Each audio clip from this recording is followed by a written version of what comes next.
Great. So with that, I am going to welcome you all to the Media Spokeswoman training for our upcoming report, Beauty and Its Beast. And thank you all so much for being on. Thank you so much for being willing to raise your voices about this issue. We can't even tell you how important it is and how much we really appreciate it. And so with that, I am going to hand it over to Alex, the author of the report. Hi. So again, this is Alex Scranton. I'm the Director of Science and Research here at Women's Voices for the Earth. And just to give you a little context about what this report is about, and then we'll kind of get into the main messages. Basically, why we do this, for several years, Women's Voices has been talking about there are concerns about chemical exposures in salons and that they're likely hazardous to the employees that work there. And we've become aware of some of the dangerous chemicals that are getting used in salon products, both in hair and in nails.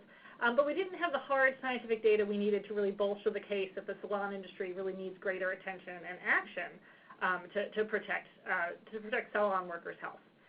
Because it's very difficult, for example, for a salon worker to prove that an illness that they suffer was truly caused by a salon product. And there are a few high-profile exceptions, like Brazilian blowout and some others we can talk about. And if you ask the manufacturers of salon products, they'll, of course, tell you that their products are perfectly safe. So we figured that there had to be, data out there that we just didn't know about that could kind of help our case. So what we did was a comprehensive review of the existing science out there to really document the disproportionate health risks that salon workers actually experience.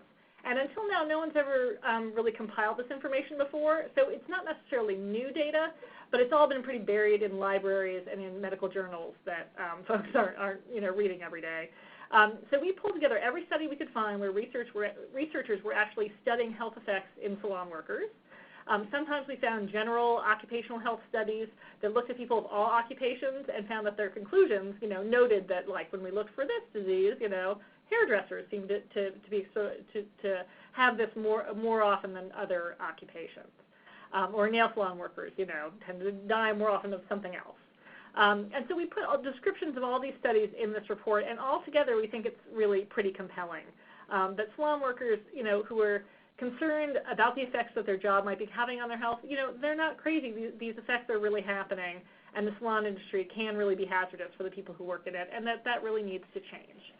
So let me get to some of the main messages of the report. So our main message, and this is the one that you want to sort of keep coming back to as a spokesperson, is that the safety of women working in salons really depends on manufacturers creating safer products.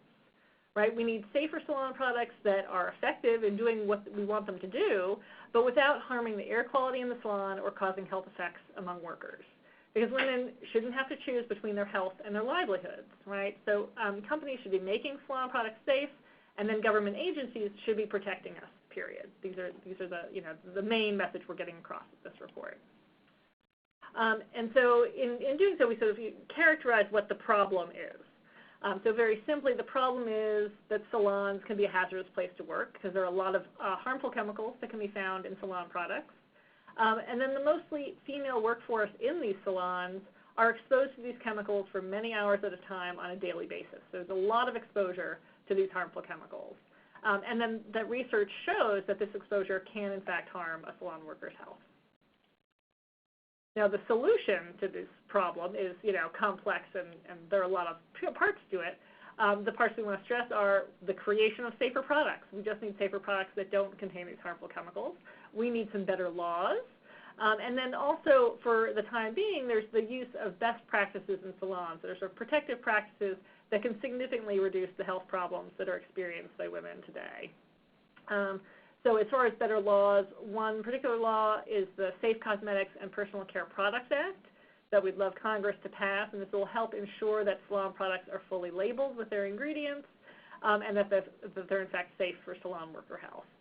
And again, this main message, women working in salons shouldn't have to choose between their health and their livelihoods. We should be having safer products, and government laws should be protecting us. So as we go through the report, the things that we want to get across are in terms of how salon workers are exposed to toxic chemicals. So salon workers are exposed both from inhaling chemicals from the salon air. There's a lot of stuff that off-gases into the air from salon products that they're breathing in. And then they're also absorbing chemicals through their skin as they work with products on their clients, so particularly their hands can be greatly affected, and it can absorb right into through your hands, right into your body with some of these chemicals. Okay, so what are some of these problem chemicals? And there's a fair amount in the report about this. There were a number of studies we found that actually looked at the air in salons and had measurements of what kind of chemicals they were finding. So some of the examples of harmful and irritating chemicals found in salon air are acetone, toluene, ammonia, and methyl methacrylate. These are between hair salons and nail salons. And these things are commonly found in salon air. They are very irritating to breathe in, and they can cause long-term health effects. The levels of these chemicals seem to be particularly high in salons with little or no ventilation. So that makes a real big difference whether or not there's a good ventilation system in the salon, and that varies widely from salon to salon. As far as chemicals and products that affect salon workers' skin, hair dyes and bleaches came out a lot in these reports, permanent waves, acrylic nail products. These are a few of the common salon products that kind of were noted in several different studies that contain chemicals that are really harsh to skin and have been associated with allergic reactions, with irritation, dermatitis, kind of skin rashes in salon workers. And then another major chemical that we're concerned about is formaldehyde. Formaldehyde causes cancer, and it can be released from hair straighteners, things like Brazilian blowout, as well as flat iron sprays when they're used with high heat. So the combination of the heat and the chemicals in these products leading to formaldehyde gas in the air of the salon. All right, this is the big study with lots of facts that you don't have to remember, but these are some of the main things that kind of, compiles all this kind of compelling evidence. This is the slide on what does the medical research say about what salon workers are really experiencing. The big one that we found a lot of research on is skin conditions such as dermatitis and on their hands. Some surveys found that over 60% of salon workers that were reported suffering from these skin conditions. So this is a really widespread problem, and some of these skin conditions can be very severe and even lead to people leaving their jobs because of the effects on their skin, on their hands. Breathing problems are another big area. Studies have measured that hairdressers and salon workers both experience decreased lung function. Their lungs do not work as well at the end of a work day as they did when they walked in. And both groups, hairdressers and nail salons, also have much higher risks of developing asthma, particularly developing asthma at their job. Hairdressers and cosmetologists were found to be more likely to give birth to low birth weight babies, and low birth weight babies can have a number of long-term developmental effects. And that seemed to happen especially when these women worked involving hairspray and doing permanence. There was a greater connection there. Some studies of hairdressers have also found an increased risk of miscarriage when they're pregnant when they're working, and then increased risk of some birth defects such as cleft palates and other birth defects in their babies. Other studies have looked at cancer, and so several types of cancer have been found at increased risk in hairdressers. It's breast cancer, lung cancer, cancer of the larynx, bladder cancer, and multiple myeloma are the five that have been found to be at greater risk. And then hairdressers, this is a large study of kind of death certificates and comparing death certificates with what people work at. And hairdressers were shown to have greater risks of 3 different neurological conditions, so Alzheimer's disease, presenile dementia, and motor neuron disease compared to other jobs. So there seemed to be some connection with the work that they're doing and causing these diseases. And then the last is that nail salon workers have a greater risk of various immune disorders, things like lupus and primary biliary cirrhosis, which seems to be associated with their work. And in most of these, particularly these more serious diseases, the risks of getting these diseases are low. They're greater as a salon worker, but they're still relatively low. So I don't want to be too depressing in this report. And so really what this all comes down to is that the whole salon industry, it really needs action, it needs attention to create healthier conditions for salon workers, because these results that we found are really unacceptable. We can do better, right? We can have products that are healthier for you and that can do what we want them to do. But creating safer products does take time, and we really need sort of a revolution in the way products are made so that we can do all the really cool stuff we want to do with hair and nails and have it be really effective, these products, but not contain the toxic chemicals that they contain now. So in the meantime, while we're sort of driving, the innovation to create these safer products, salon workers, you're not, it's not, an inevitable situation. There are best practices that we put in the report, which are things that you can do to help reduce and avoid your toxic exposures today. So there are some safer products on the market, so choosing those when they're available is a good idea. Ventilation is a huge issue. The better you can ventilate the salon, the less you'll be breathing in the toxic chemicals. Things like gloves and certain kinds of masks can reduce your exposure. Even just proper handling, storage, and disposal of salon products, not leaving caps off where things can get into the air. And then even limiting salon services and not doing some of the most toxic ones or the ones that bother your health the most can make a real difference to your health in the meantime. But really, we don't want to have to rely on these best practices. What we need is safer products in the long run so that you don't have to take these extra steps. We don't want sort of the status quo to be like, well, these products are full of toxic chemicals, but there are all these things you can do to get around exposure. That shouldn't be the responsibility of salon workers. We really need safe products to begin with, so you don't need to take these extra precautions. And transforming the industry will be something of a long haul, but it's really your voices that will make the biggest change, and really, demanding a better way that will make all the difference in the long run. So that's my overshot of what the report is about in 10 minutes. That's great. Thank you, Alex. So I'm going to unmute all of your lines. The conference has been unmuted. Anybody have any questions for Alex on what's in the report?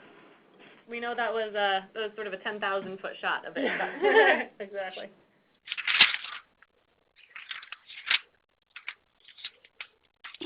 Oh, all right. Well, Alex, we'll be around for the rest of the call, so if something pops into your head, you don't have to worry.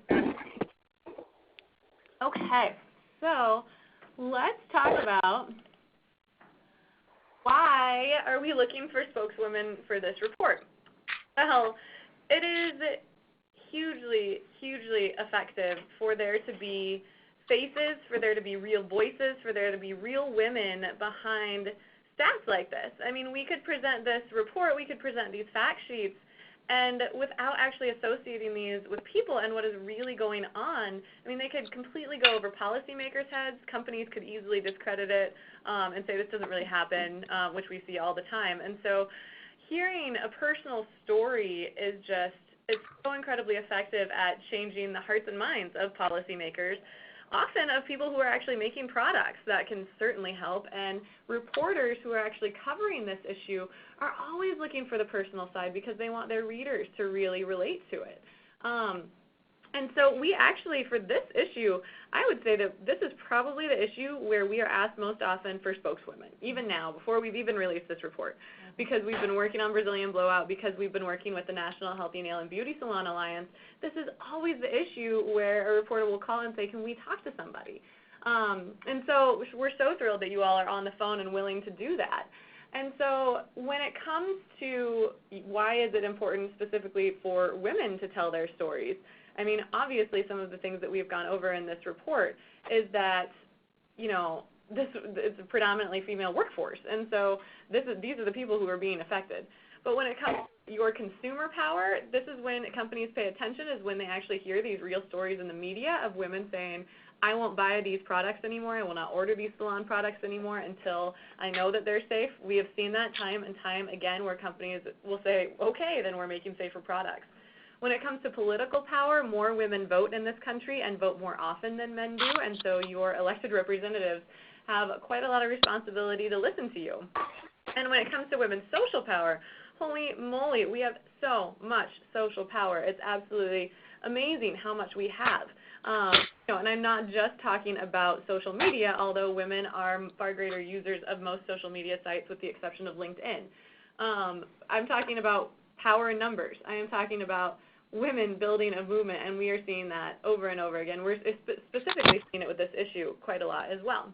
Tamara, just will you be emailed a copy of this PowerPoint? Yes, you will all be emailed a copy. So while we're going through this training, I want you to also think about it in other ways that you can use these skills, other ways you can kind of tell this story. We're not just talking about talking to reporters and media outlets like newspapers or even women who write blogs might want to talk with you. We're not just talking about that. I had this go on talk shows like Dr. Oz because some of you might know our friends Jennifer Arce and Don Marino, who started the blog Pretty Toxic. Don just went on the Dr. Oz show because he did a segment with hair straighteners and did a great job. You can have a meeting with your congressional representative in your hometown and use all of these talking points and ask them to advocate for the federal Safe Cosmetics Act that we just talked about. In fact, next week we are sending, along with some other partners, we are sending a whole bunch of salon workers to Washington, D.C. to talk with their congressional representatives salon days of action. So you would actually be joining with all of those women who are taking that leap to actually go to D.C. and talk with their congressional representatives. And those of you who are on the phone right now, I mean, I know that they will love the support of knowing that they have all of these women who have their back who are going to talk to reporters and say, this is what I'm experiencing, this is true, this is why this issue needs to be addressed. So if any of you on the call have blogs or you have other outlets where you can raise your voice, these skills will certainly apply there. And of course, telling other women who are working in salons who are concerned about this, who might be experiencing health impacts. What are they supposed to do? Where should they go? What are some tips for reducing their exposure? Is there a long-term vision for the future of having a safe salon? Yes, there is. And then you can tell them about it. So when we are talking about how to tell your story to a reporter, and now I'm going to kind of specifically talk about when you're talking to media. And I do want to say, I have this on a later slide, and I should have put it on earlier, that when a reporter calls us and asks to talk with someone, we are never just going to punt them your way without any heads up. We will always give you a call. We will email you and say, do you feel ready? Do you want to go back over these things? Do you want to have a mini training? Do you want to practice? Do you even want to talk to this reporter? So we will never just give out your info without asking you and making sure that you're ready, just so that you all know. So, you know, we just went through these slides with all of these great stats, and that's what the report is for. The report, Women's Voices for the Earth, Alex Scranton, are the experts here. You don't have to be the expert on the issue. What you get to be the expert on is your own story, because of course you're the experts on that. And that's all the reporter's looking for from you. They're not looking for stats. They're not looking for serious health impacts and how many, you know, what percentage of women in the workforce are, you know, Vietnamese, or they're looking to hear what is your experience and why are you concerned about this. And so when you're telling your story, that means that nothing you're saying is wrong. Nothing you're saying is false. You aren't making anything up. And so as you can stick to your story, that is, I mean, reporters will most certainly go to that every single time. And, you know, obviously we're making it personal here. Why does it matter to you that these products are safe? So the first tip in a media training is always, it's your story. You are not wrong. Everything you say is correct, and stick with your story. So, and always, always return to the main message. So reporters, I mean, you may be on the phone with a reporter for, you know, 30 minutes maybe, and they will end up taking just sound bites of what you say. And so the more you can work in the main message, I mean, when I talk to reporters on certain issues, I've been known every other sentence is the main message. I mean, they probably are so sick of me, but I say it so that it gets in there. I say it every other sentence, or I'll finish like a thought with the main message. And you can simplify this main message. You do not have to say this whole thing. I mean, your main message can be, salon products should be safe to begin with. That's it. You could say that every other sentence, and it will get in there. And you should say, I shouldn't have to choose between my work and doing what I love and my health. That can be your main message. As long as it is some form of this, and it's just one sentence, awesome. Make sure you keep coming back to it. So this is on your Spokeswoman messaging doc. So again, please don't feel like you have to write any of these things down, but offering a vision for the future is always a really great way to get your quote in with a reporter as well, because it's positive. It says, you know, so you can lead with your story. You know, I've been working with this product for X number of years. I think it may have contributed to this. salon products should just be safe to begin with. There's your main message. And, you know, my vision for the future is I want to know that the products I'm using every day for long hours at a time aren't harming my health. That's a vision for the future. That's great. You can bring it back to I want the freedom to make smart choices in my salon. Oh my gosh, reporters will eat that up. Huge, eat that up. You know, I actually want the FDA to regulate these products. I think the FDA, it would be great. My vision for the future is that it would be great if the FDA actually regulated salon products. So you can offer a vision for the future in there with your story. Here's some examples of how to make it personal as you're telling your story. You know, I do the best I can to protect myself from toxic chemicals, but, you know, if the company is not disclosing ingredients, if the government isn't protecting me, I can't do this by myself. I just can't. This is why, and go back to the main message, salon products should just be safe to begin with. This is a great one. I actually use this second bullet point on here all the time with so many different issues because we should not have to do all the research ourselves to make sure products are safe. You would have to have a PhD and more. You would have to be a toxicologist to go through all of the products that you use in your salon and figure out if it's safe. And you should not have to do that. Companies should be doing that. So that's a great one, a great talking point.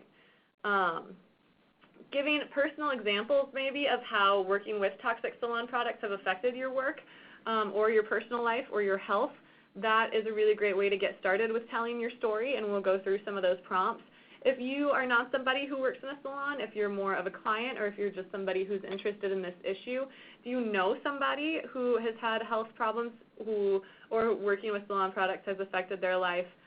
What makes you concerned about it? Keep going back to what makes you concerned about it. And again, that leads you back to your story where nothing you say is wrong because those are your concerns, and that's perfect. And try and use these words with feelings. I feel like I sound like a therapist right now, but this is another great way to make sure that this is your personal story and that nothing you say is wrong because you're talking about your feelings. And it's really easy, actually I think with most of the issues that we work on, this one in particular though, just from so many of the stories I've heard of our friends who are working in salons who are members, it is so easy to be outraged about this. It's easy to be angry about it. It's really easy to feel motivated to push for safer products. So use some of these words like, I am outraged that toxic chemicals are common ingredients. I'm frustrated that it's difficult for us to avoid harmful chemicals. I feel helpless when deciding whether to protect my own health or stay in the job I love. I mean, it's insane that anybody even has to make that decision. That's absolutely insane. And so the more that, let's see, one sec here. So the more that you can come back to words that are emotional, those words that will help you bring your story out, the better. And then you do not have to do this, but you can mention the call to action, which with this report is that, you know, we're asking Congress to pass this Safe Cosmetics and Personal Care Products Act. And we're not just asking for it. The women who actually went to D.C. next week are asking for it. Women's Voices for the Earth is asking for it. All of these different organizations, all of these women are asking for it. There's a whole movement of people asking Congress to pass the Safe Cosmetics and Personal Care Products Act. And that is another thing that you can keep returning to, that, you know, this isn't just you. Just keep in mind, this is not just you out on your own talking to a reporter. There's so many women all over the country who have your back. We have your back. You can say, you know, Women's Voices for the Earth did this great report. You can go look at all of these articles where other salon workers are quoted. So if you ever feel lonely and out there, and if what you feel like what you're saying is not being taken seriously, just remind them that there is a movement here, and there are so many women out there who say that this is absolutely unacceptable. And that's how we're going to pass the Safe Cosmetics and Personal Care Products Act. So here are some specific tips for talking with media, aside from some ways to come back to your story and tell your story. So, and again, I'll go over this with you when a reporter wants to talk to you, but think about how you would like to be identified. Because usually a reporter will list your name and then something else about you. So for me, it would be Cassidy Randall, Director of Outreach and Engagement at Women's Voices for the Earth. So think about how you would like to be identified and be ready with that. The second one, if a reporter asks a tough question that you don't know the answer to, don't lie. I actually have been known to do that once or twice and cured myself of it right away because it was horribly embarrassing. So it is okay to say, I don't know. let me ask Women's Voices for the Earth. Or better, I don't know, you should ask Women's Voices for the Earth because you're the investigative reporter. So it is absolutely okay to say, I don't know the answer to that. They're not expecting you to be an expert, again, on the science or the studies or the stats. So it is absolutely okay to say, I am not sure. If you can, in your sound bites, remember to include the report authors, which is Women's Voices for the Earth. That's great. And again, that'll back up your story with science, which is really helpful for you as well. So some tips when you're actually talking with a reporter, and we also have some of this on your messaging document, so I'm just going to go through there. So reporters, like I said, they may want to talk with you for up to 30 minutes, or they may want to talk to you for 5 minutes. So the best way to be prepared for either scenario is to pick 1 or 2 points that you really want to hit. So think about your story. Think about those 1 or 2 things about your story that you want that reporter to know, and be sure to focus on those. And remember to hit the main message. So think about 1 or 2 points in your story and hit the main message. And then if you have more time, you can elaborate on those things, which is great. Another great one is, because you're not sure how long they want to talk with you, usually being simple and brief is the best. And those generally are the quotes that reporters will pull. So instead of a really long-winded answer, which I'm not going to lie, I am certainly guilty of sometimes, I will go on and on, try to have just a short sentence in reply. You know, if a reporter asks you, you know, why is it important to you that salon products be safe? Then you come back with that short main message and you say, it's not my responsibility. I shouldn't have to have a PhD. See, look, I'm already doing run-on sentences. I shouldn't have to have a PhD to make sure that all of the products I use in my salon are safe. Companies should just be making safe products. So as simple and brief as you can be, that's great.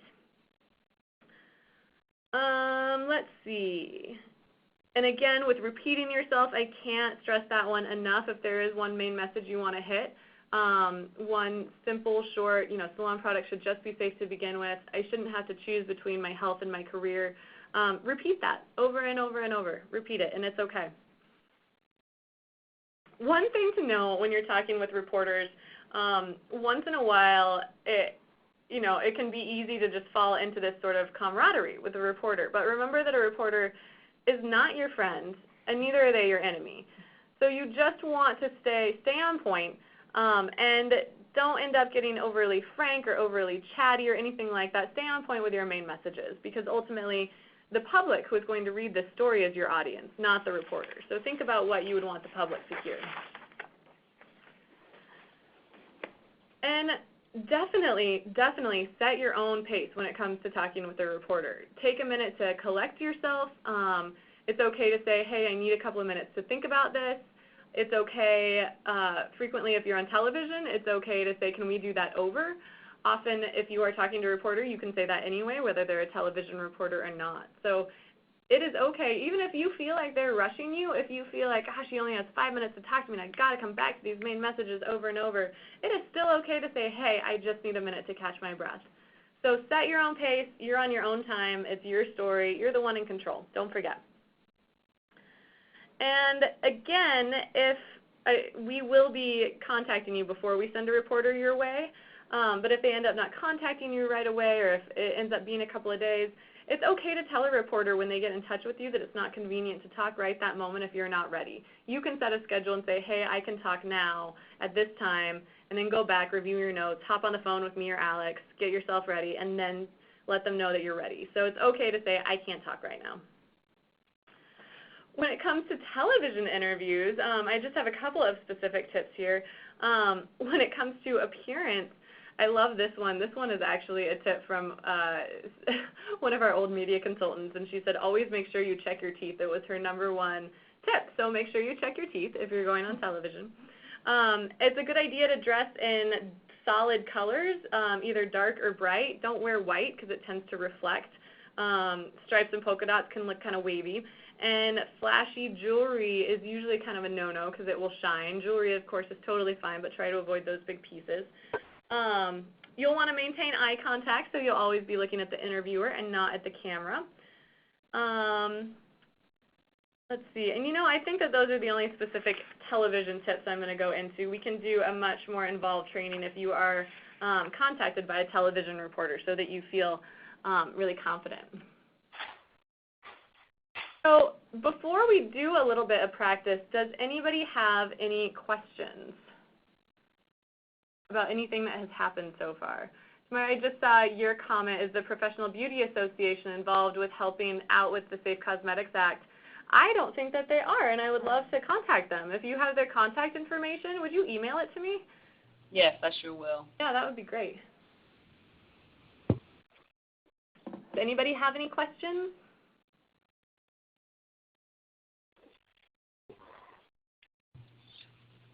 Okay.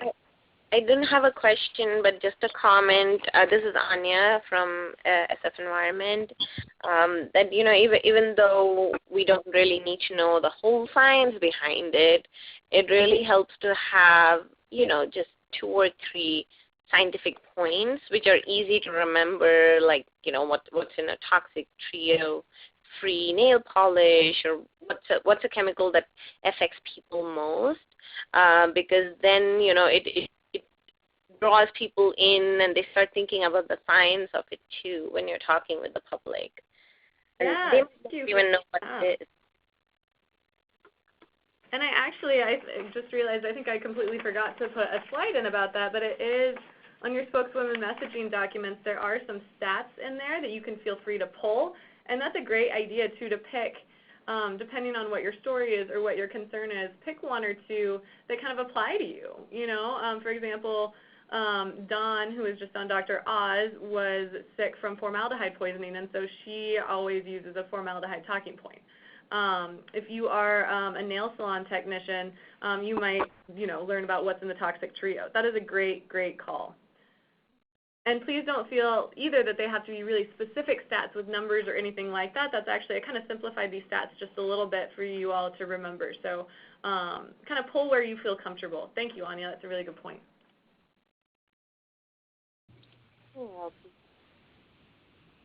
So we are, Hi. Oh, go ahead. Oh, I have a question. This is Michelle Miller.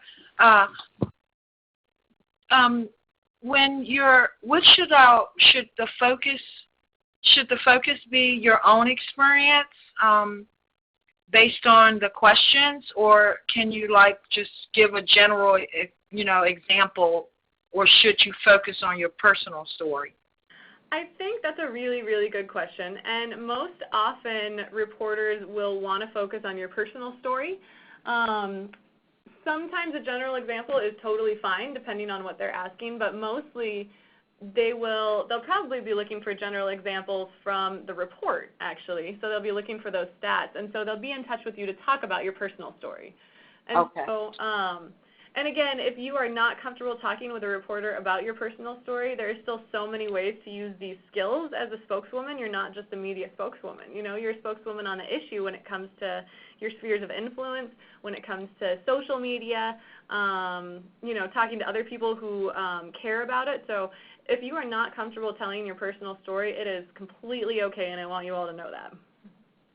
And are there any places that, we couldn't, as a spokeswoman, are we reaching out in the general community, or are we just, I'm trying to understand the action of it. There's a lot of hair schools, and, sometimes I'm there, but I'm just trying to figure out, how much information are we to share as spokeswomen, or are we just addressing the national issues? That's a great question.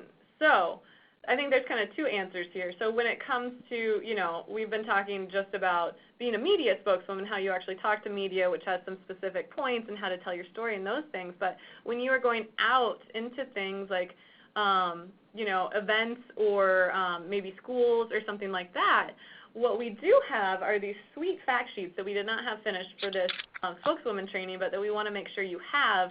And you can present these fact sheets. One is the recommendations and the tips for salon workers and owners on how to reduce exposure, and the other is just kind of a basic fact sheet on the report.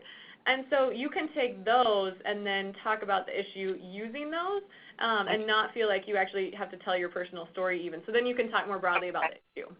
So, so that's a really good question. So there are definitely several ways to be a spokeswoman, from talking to media and talking to reporters to maybe even writing a guest blog for Women's Voices for the Earth on what your personal story is, being highlighted as an inspirational woman, kind of allowing us to give you a platform for talking about your story as opposed to a reporter.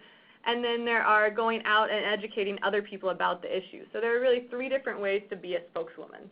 Did that answer your question? I know that was kind of long-winded. Yes, that answered it great. And the sweet fact sheets, we'll get those?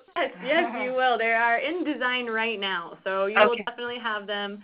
The report is going to be released next Tuesday. I think I forgot to actually mention that. And we will have, yeah, exactly, not tomorrow, thank God. It will be released next Tuesday on the 11th, and we'll have everything ready on Monday. Knowing us, we probably will not have it ready before Monday, but we'll make sure that you get those. Okay. Yeah. Cassidy, I have a quick question for you.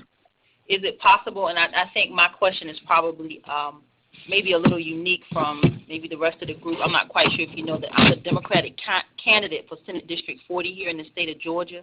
Election day is tomorrow. So I've used my campaign to raise awareness that I've been an advocate for consumer safety in the beauty industry for quite a while. So I've done it on a different scale.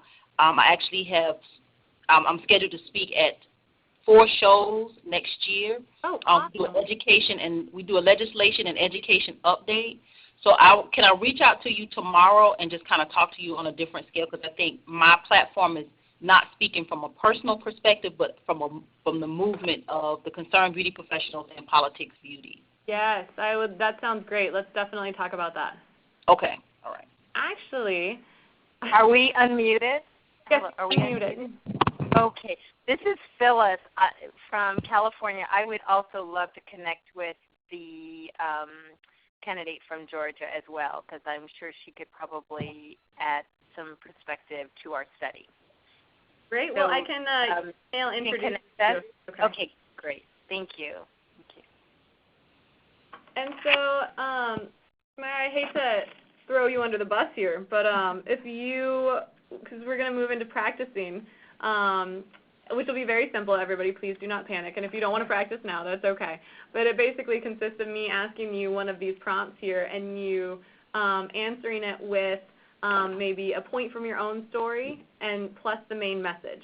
So literally, 2 to 3 sentence response. So it'll be super easy. So Tamara, I was just going to say, would it be all right if you went first, because I know you're good at talking about this stuff. And if I ask you, why do you think it's important for people to start paying attention to what's happening to women working in salons?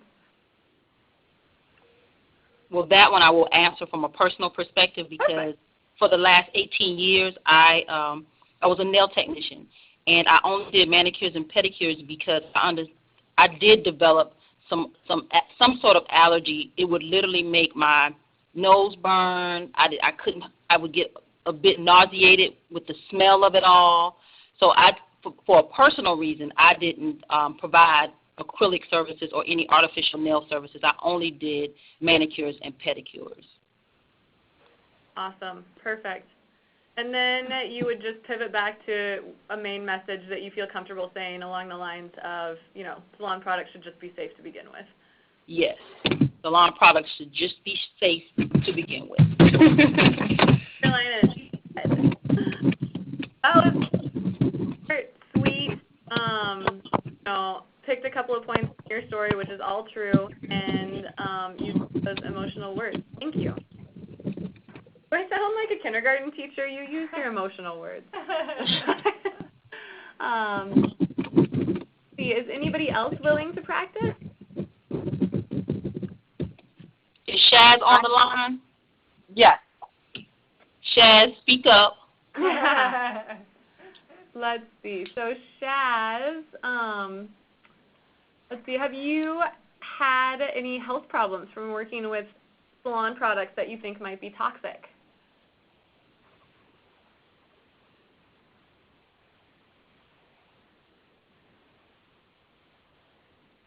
And if not, we can pick a different question. She there? And Oh, I thought she was there. Okay, that's okay.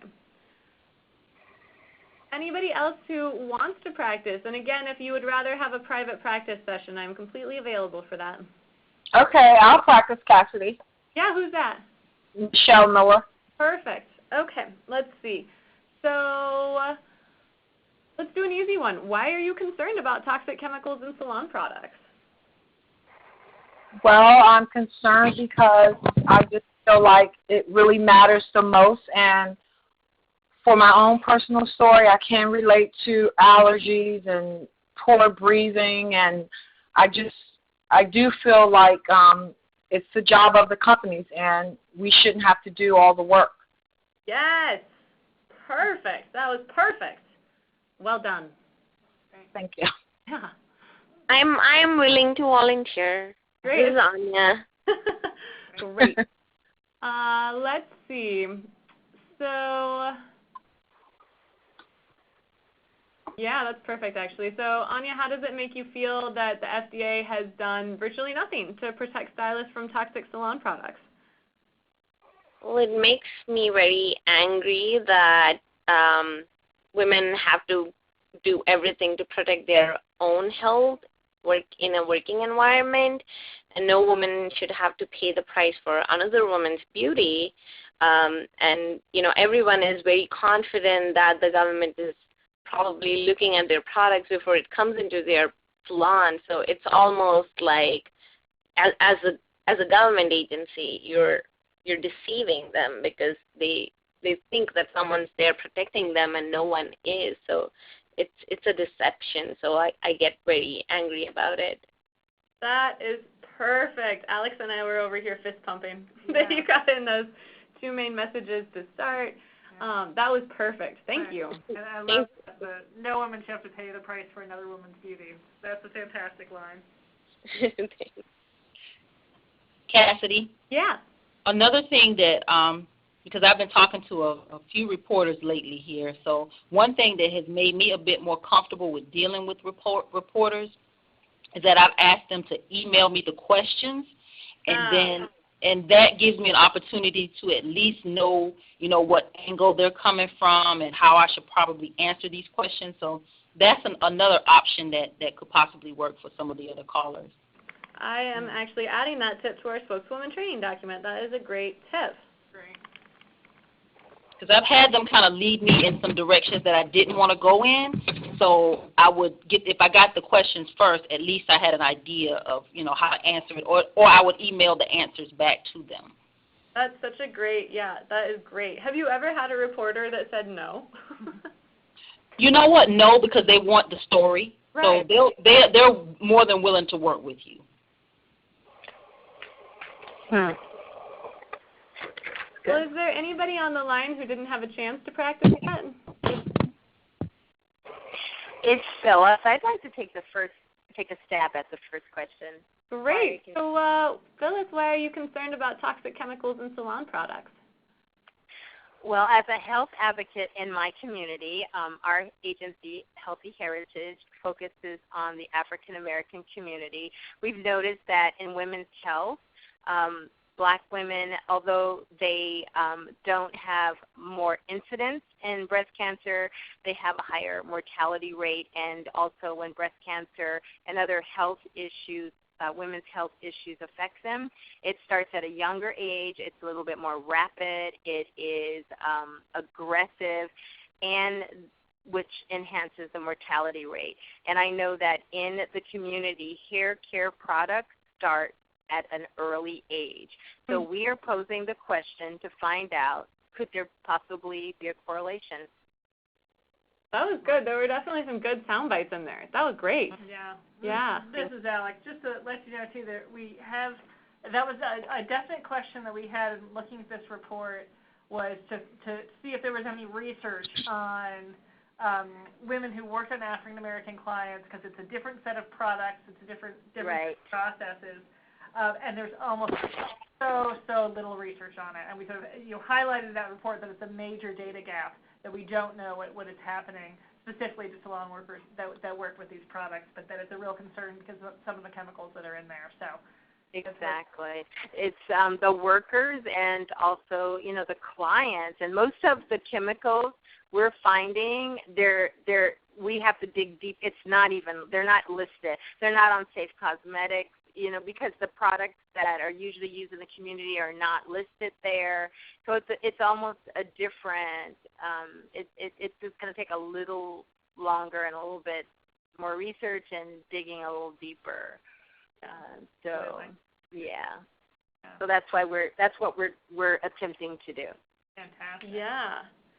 The other thing I want to bring up too is that Women's Voices for the Earth, we have a lot of members who work in salons and who have been sort of affected by some of those toxic chemicals, but none of us have that experience. And so if for any of you, as you were going through the spokesperson training, if you're thinking there are questions in here that we should be asking that we're not, please let us know.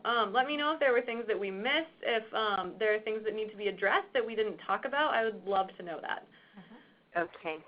I would love to see, Cassidy. Yeah. I would like to see that that maybe some focus be put on the actual school system who are providing students with their cosmetology license, because they are 16 and that's pretty young, and they're already they use mocks, but there are secondary schools that actually use the actual chemicals even though they're not licensed yet. And that was my experience in hair school. I would always get really high in my hours, but I would be sick eternally just going, so I would have to keep starting over almost about 5 times.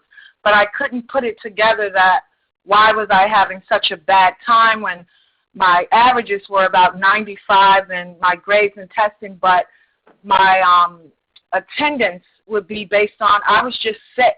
I mean, I just didn't feel good. Sometimes I would get dizzy, and then I just said I give up at this point, because I knew that I wouldn't be able to be a natural stylist. Even in school, you have to go through the floor, and you have to use those dyes and bleaches and the perms and the wave treatments.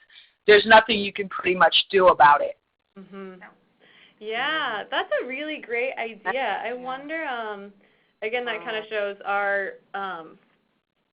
maybe what's missing just on our staff, but I'm wondering how we would get this report into some of those schools, and it might be through, some of the people in the National Healthy Nail and Beauty Salon Alliance might have some ideas, because I think that's so important. Yeah, and there are a number of studies that we found that sort of documented that, these health problems start as early as cosmetology school.